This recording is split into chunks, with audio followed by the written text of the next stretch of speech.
What's happening, guys? Welcome back to episode 4 of the walkthrough. Picking up from where we left off, before we move forward, I do want to jump on back to Firelink very quickly. And that is because we did pick up a quest item we need. So we're going to go ahead and turn that in as we go. In fact, there are some quests. I learned this the hard way before. If you're not turning in quest items or progressing quests right when you get certain quest items, like you might fuck them up and get locked out of them if the game progresses too far. So you got to stay on this stuff. This is not one of those cases. It's just a really good habit to have. Because I'm telling you, especially late game, like there's a quest where we got to turn in a bunch of spell books to a NPC named Arena. Now, if you're going through a late game area, you find the spell book you need, and then right after it's a boss. So if you don't turn the spell book right before you fight that boss, you fucked up the quest. And it's just crazy. It's like because the quest time's right next to that boss. So it's really particular how you have to do things a lot of the times. Now, if you want to buy anything from him, do it before you turn this bone in. He's gonna be all sad. He's not gonna sell you anything until you take out the following boss. Thank you. Almost. You can as All right. So now we have that wrapped up. Believe it or not, our levels are already getting pretty pricey. We should have enough for one, but I know we're not going to have enough for two. Even at one's probably pretty close. By the time we get to our next area, it's going to be close to 10,000 level. I'm telling you, it's going to go up quick. Look at that. We don't even have enough for one. I told you, it happens fast. And we got 5 free levels, but that still makes ours cost more because it goes by, what level you are. So we'll go ahead and, fuck it. Let's just pop everything we have. That way we get started on the next.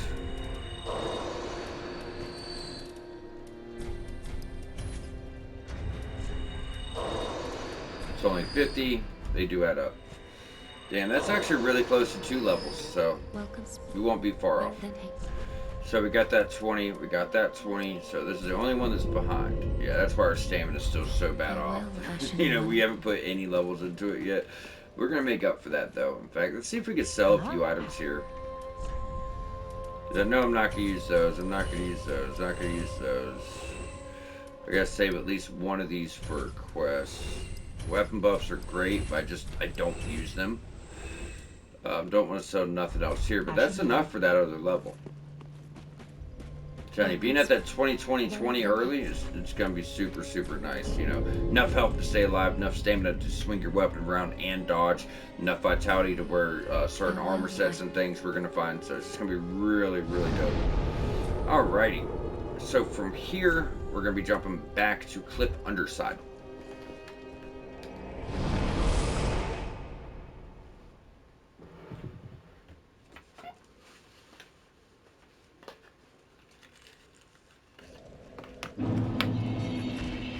Now, I did originally plan on knocking this out last episode, but we were kind of over on time, so it's okay. It's not going to take long. But as soon as you go from Cliff Underside up, what I like to do is recommend you guys to put on your bow,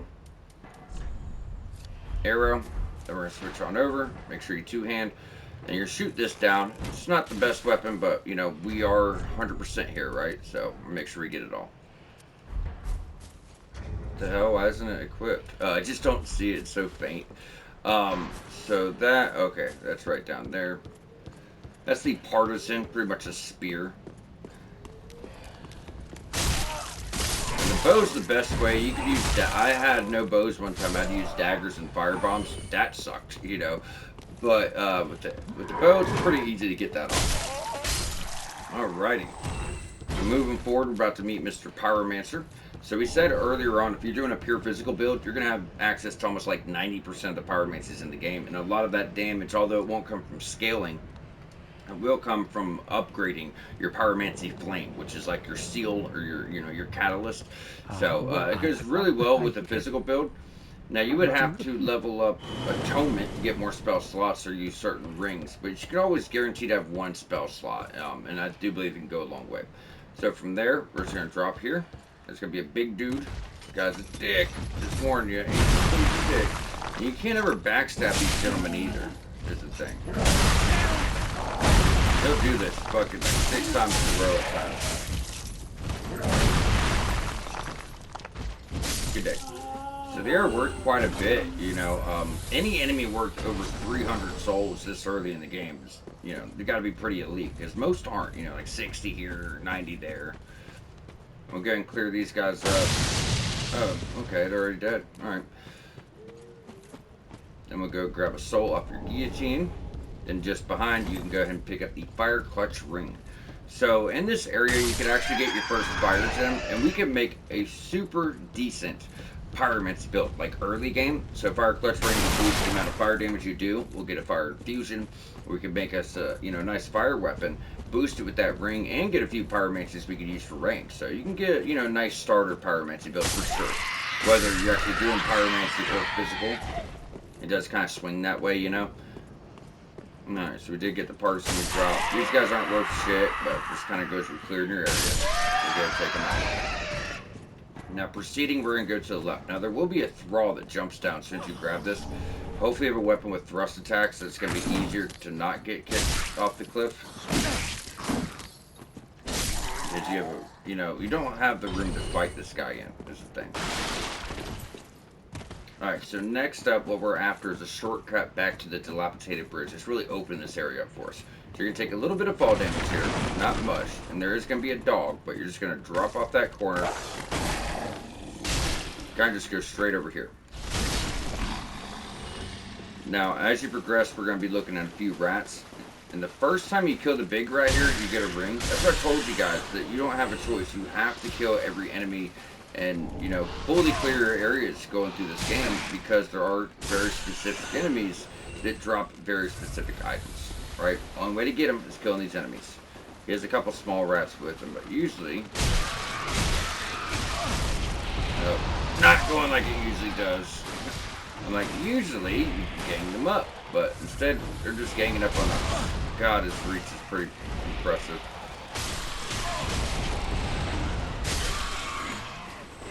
Oh, he's still alive. I love it when they hang on, hang on to life by an inch. So this is a somewhat hidden area we'll get later.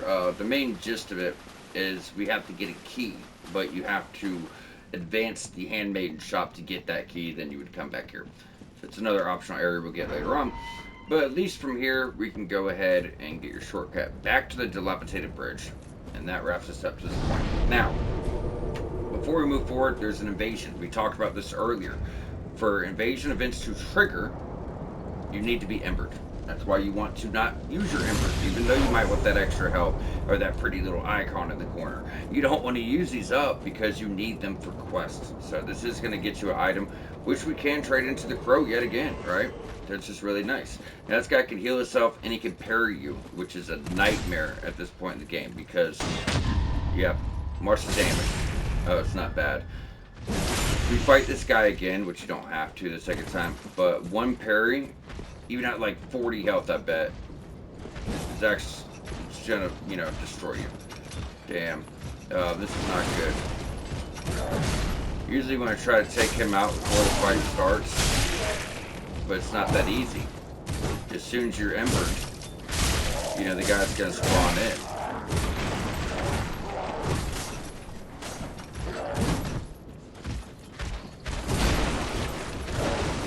This is not good.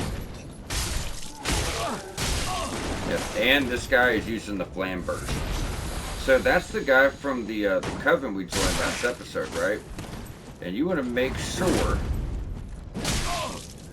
that you join that coven before you fight him. I think it kills him. I'm not 100%, but it's not worth it. We're gonna do this again.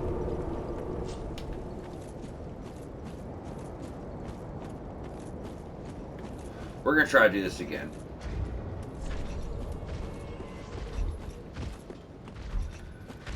Now you can try to knock this guy off the ledge too, if it helps.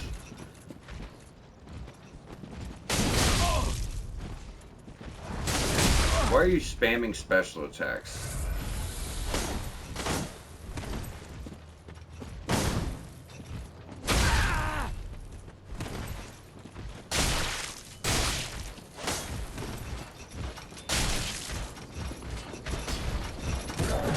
Yep. I hate to waste another ember, and I hate to waste time on the episode too. The best thing to probably do is kill that guy and then pop an ember, though.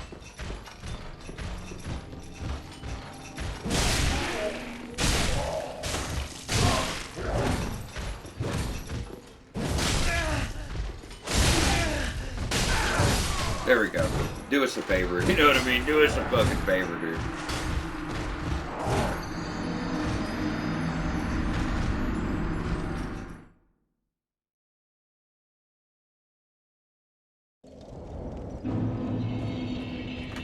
Shit is so goddamn annoying sometimes, isn't it?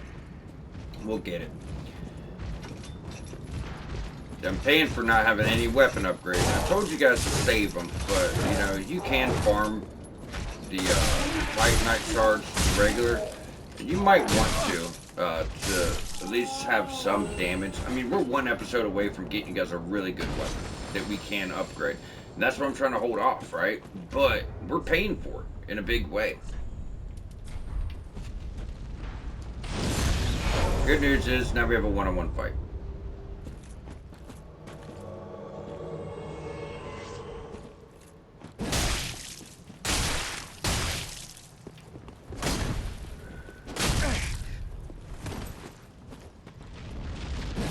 So that's going to give him health and protection. It's like raising his defenses.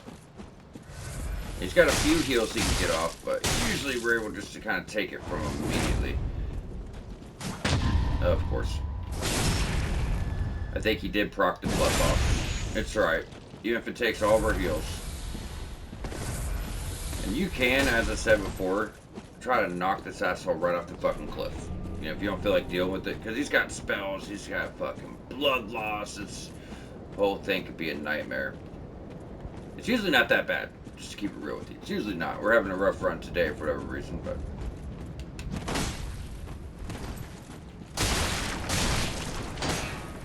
Now, he only has so many heals he could use, too.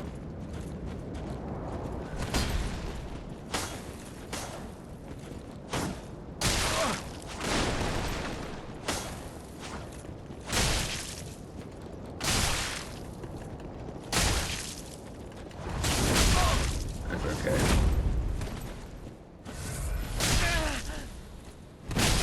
How'd you hit me behind you, bro?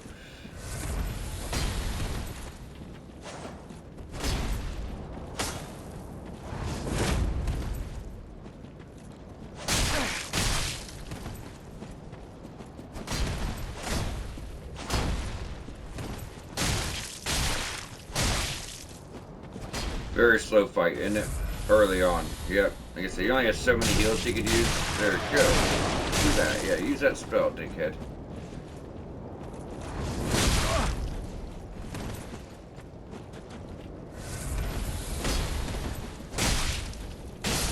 There it is. So, he is a pain in the ass early game with no upgrades. Because you're not getting that damage, right? You're not getting that damage. So once you got him, we'll go ahead and rest.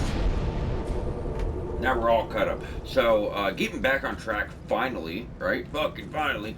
Don't take this path. If you take this path, up there you can't see him, but there's a tower with a giant throwing javelins. So, you're trying to progress there, it's an absolute nightmare. So, the best thing to do is take the shortcut we got previously.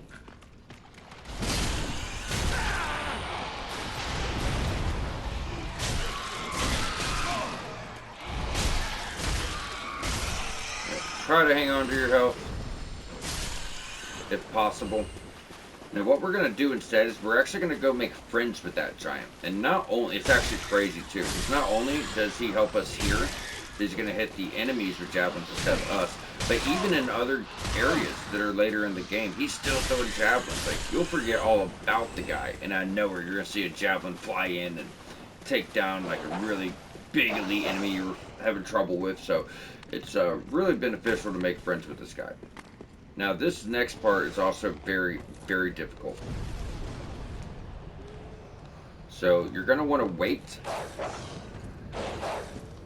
Let all these guys for the most part go away. So across is going to be 3 of these bigger gentlemen, and they're going to throw these pots at you, and I'll try to fight you at the same time. So we're going to play this carefully now. Come to us. Now, sometimes you could actually get lucky and it'll fall off the cliff. Just depends on where you're positioned.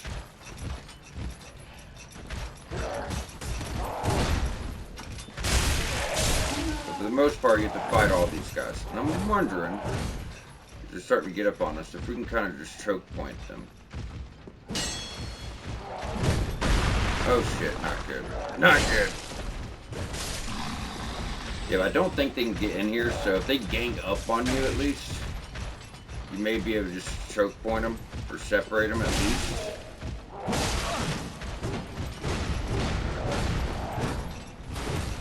Alright. I've actually never had this happen. Probably take advantage of it and get a drop attack though, so I'll take it.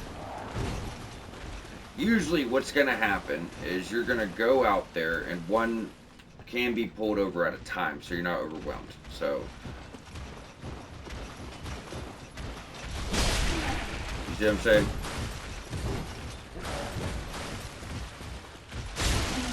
There we go. Now a nice one-on-one fight.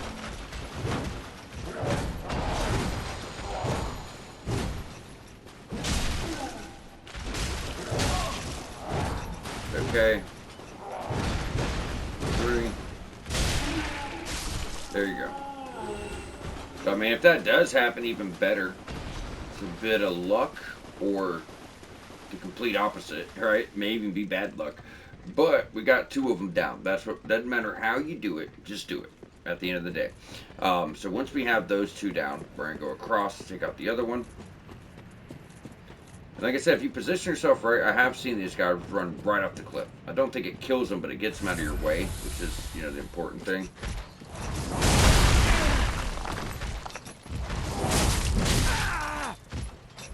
Surprised that's not staggering.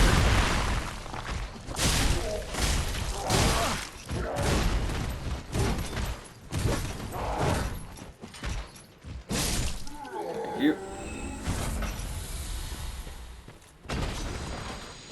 Been a hellacious episode so far. Told you, man. Just because games or these areas are early game areas does not mean they're not hard. They have their difficulties for sure. Alright, remember, just use your shield when it comes to dogs. Unless you have just a clean shot lined up. Right behind, we'll get more alluring skull. So those don't work on every enemy. Alluring skulls, you can throw those out. Certain enemies are attracted by them, allowing you to get backstabs or just a better position in the fight. Alright, so from here, you can go on over here and talk to Egon. He's just gonna kind of give you all you faceless a little bit of shit, I guess. And So he's watching over Arena of Kareem, which is a faith caster. We're going to have joined the team over there. But we got to get a specific key before we can do this. So instead, what we're going to do is work on it here. If you're really struggling with the big guys, like really struggling, you could run past all of them and go for this door. They will follow you. You have to be quick, but you may be able to ride this elevator.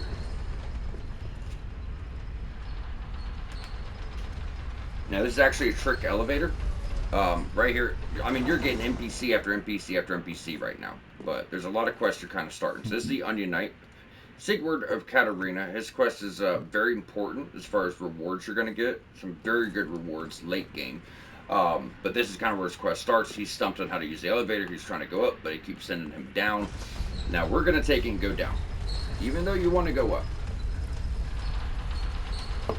This is actually going to lead us to an optional area. That's why I said, you know, this episode is dedicated to all of our optional content. Now, when you go down this way, there's a bonfire, and it puts us in a really good place in case we die. But there's also a super, super tough enemy right here. So we're going to have to try to avoid his attacks best we can to get to this door. Now, I would like to go ahead and take him down. He's going to have the first true recommended weapon. Something where you could use for the whole game if you wanted. It's a... I guess you can call it a longsword with frostbite.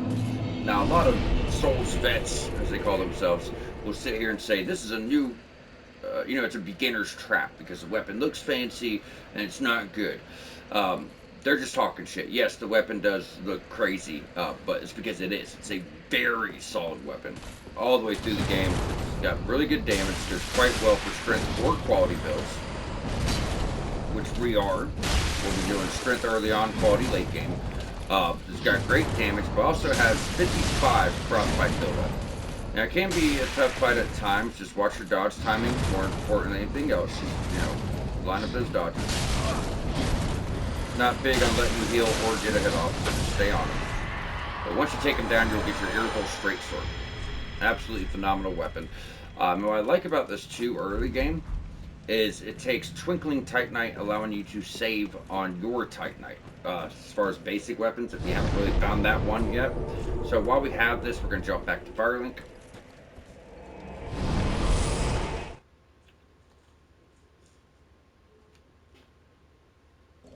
Now, unique weapons and boss weapons, they only go up to +5. That's it. However, that's the equivalent of a +10 basic weapon, so it's really strong. With that being said, if you go here, we already have the resources to get +2. So it's almost halfway upgraded. So we're doing 147 plus 26, about 175 in damage with 55 frostbite buildup. It's nice, it's quick, and it does have pretty damn good damage, right? Pretty damn good damage. While we're here, we're also going to snatch up a level.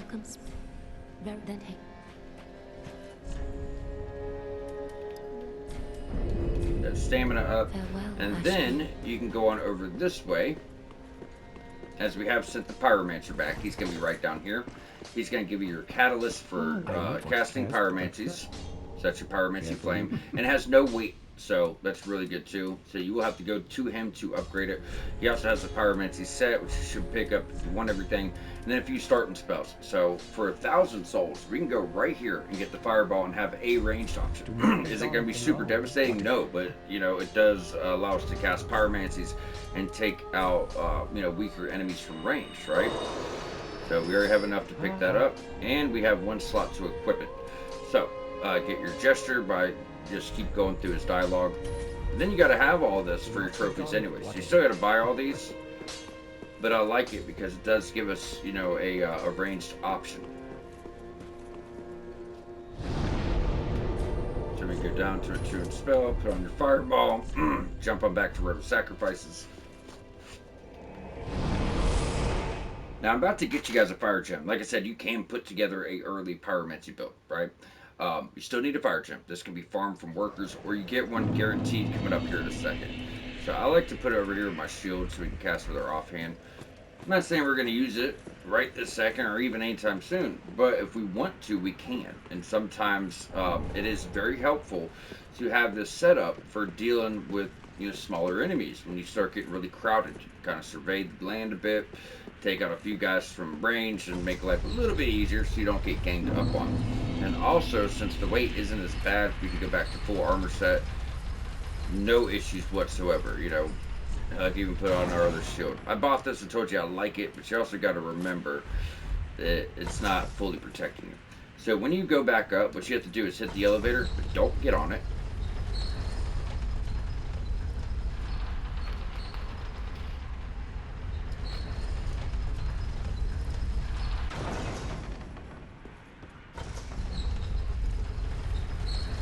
Now we could ride this up. So on the way up, you're going to see a ledge you could drop on. That's going to get us to an optional hidden area. So that's what our focus is this episode. But first, we're going to go make friends with our giant. So we're set up, for our next episode when we do that last little stretch.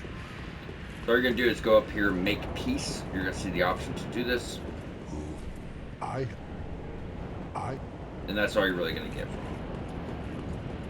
So now he's going to throw javelins at everybody else. And not just here. Cathedral of the Deep, he's going to help us out. Fair Keep, he's going to help us out. So kind of giving us a little bit of insurance moving forward.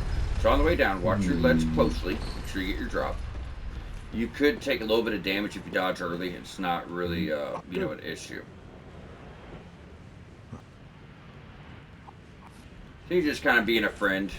Telling you how he's worried about you and how that lift fucked him up, and he finally figured it out. But going down here, you're going to have, it's not really a boss fight, but this really big demon. Now, he has a few one-shot moves, delayed jump attacks. He's got flames that'll spew out an AoE, and he's going to use this colossal axe. However, Sigurd is going to help us out. So we want to try to bide our time so you can get down here.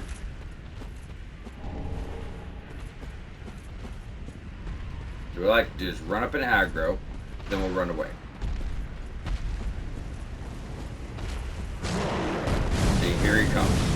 So he's going to help us kind of lock this guy down. You know, +2 frostbite sword's not going to hurt either. It's too late now. I, Sigurd of the Knights of Katarina, fight by your side. Stay on him. Watch, watch your timings.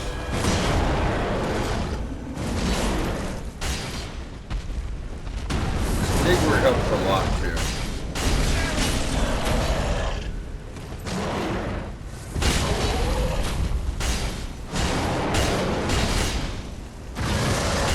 There you go. That's a guaranteed fire gem. 5,000 souls. Not bad, right? 5,500, forgive me. I knew it was about that. Oh yeah, sorry. Let me look at my notes for a second because there is gesture request I've yet. So we're gonna go over here. He's gonna give you 2 gestures. There's Exhaustus Dialogue, Seg Browse, a quest item you can use, trade into the crow. You're gonna get Toast and then Sleep. So when he goes to sleep, interact again. Get your sleep gesture, good to go. Alright, so now we can progress. Sorry, I almost overlooked that in my notes and we would have missed it. You have all your gestures for your platinum, guys. So going on down right here is a club, large club. Then we're going to look for this roof. And just so you guys know, there's nothing over here on that other side. That's why we didn't go there. Feel free to look, but there's nothing there for you. We look everywhere when we do our notes for these series. So we're cut down, cut down. So this is very important. That allows you to respec your build once you meet the right NPC to do this. And then your Northerner set was the starting set for strength builds. You're going to meet a specific NPC in a few regions. She'll let you respec. So it doesn't bring all your stats down to 0, but it brings them to what you started as. So if you went, I was strength, but I want to be a mage build or whatever, you know, the case may be, you will have access to that. It's limited 5 times per playthrough, but still it is, you know, it's an option. Now when you go through here, you're going to have your gauge guys again. So every time you go up to grab items, they're going to drop. Another thing I like about recommended this weapon is it has the thrust. So you get in situations like that, or, you know, enemies that have that weakness will be set up for that.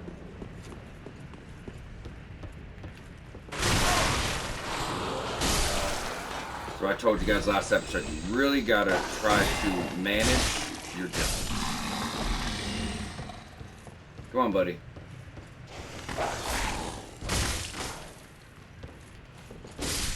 Alright, so this is another instance. This time's like 4 or 5 guys are going to drop. So open your chest. Don't pick up the items. We're just going through thrust, thrust, thrust. Poison turds are coming at us. Awesome. Thank you. Pick up any drops. And then right here, human pine resin is going to put dark on your weapon. Now, this is the hardest part of probably what we're going to be doing this episode. So you have 2 Dorothy's up here. Now, you could usually go in here and just start wailing on them and get them both down pretty far. Not all the way, but they're not far from getting killed. There's 1. There's 2. Like I said, it's just, this weapon we picked up is absolutely phenomenal. The damage output is extensive. That's what I said, a lot of people hate on it. Oh, it's a beginner trap. Like, no, it's just a solid ass weapon. Yeah, it's a little flashy with the snow particles coming off. It looks good. Doesn't mean it's bad. It's actually phenomenal. I mean, it holds up in game very much so. Very, very, very much so. And it's something we could use a long time until we get, you know, the true weapons I would like to recommend for the recommended build, which will be a while. So it's something that will carry us just fine. So from here, you are going to take damage every fall for the most part, besides that one. Now before we go in, we're going to go to the right, pick up your Homer Bone, then get you your first really good ring for this point especially. So you're going to have to run and jump towards the left corner here. You will take damage. If you are low in health, this drop will kill you if you don't have enough to take that fall damage. So try to keep that in mind. So Mariah set, then you're going to break on through for Chlorantine ring. So like I said, the first true ring of the game, in my opinion. We got a bunch, but most are like defensive, stuff like that. While this one is going to boost your stamina recovery speed. So to you get more stamina, to get other items that do that as well. It's just really, really solid. So now we're going to roll down. So your boss of the area is literally right here. So all we have left is that path by the Dilapidated Bridge and your boss. But you cannot open the door from this way. So all we're going to be doing is working our way back to our bonfire before we wrap up. Then we'll, fit all that in next episode. Ember. I've already mainly cleared this. If people come for you, you know, they're in your way, just put them down.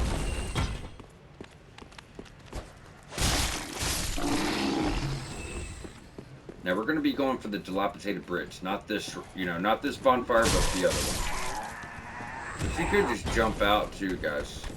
But we might get some Titanite or some weapon drops.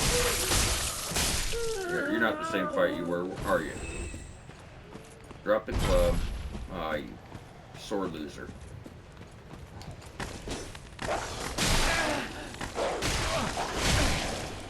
Done yet? Thank you. Yeah, so keep in mind, like I said, you can homeward bone out if you're worried about it.